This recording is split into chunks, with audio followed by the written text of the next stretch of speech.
In today's video, I'm going to teach you how to create and edit categories in QuickBooks Online Chart of Accounts. By the end, you'll know exactly where to go, what each option means, and how to keep your books organized without confusion. First, go to QuickBooks Online and sign in. Make sure you're in the correct company file if you manage more than one, and that you have permission to make accounting changes.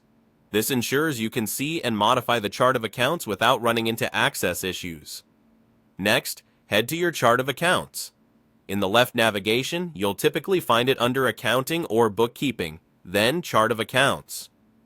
Think of the Chart of Accounts as the master list of financial categories your business uses: assets, liabilities, income, expenses, and more. These categories are what your transactions post to, and they drive how your reports look, from your profit and loss to your balance sheet. To create a new category, click the New button.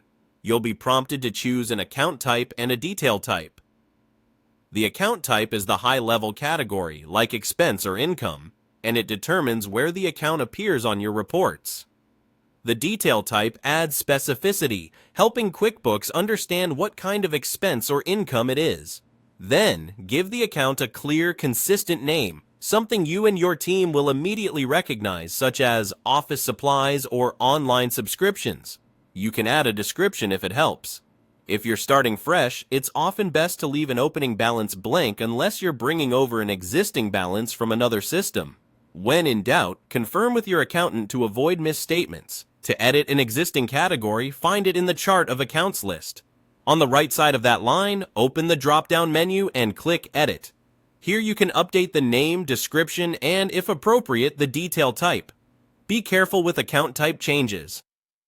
Adjusting the account type can shift where amounts show on your financial statements and may affect historical reporting. If you do change it, make sure that choice truly matches how you use the account. Once your edits look right, save your changes so they apply going forward. That's it.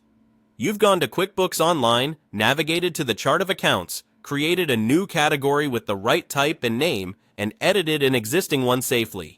Keep your naming consistent, use detail types that reflect how you operate, and review a report after changes to confirm everything lands where you expect.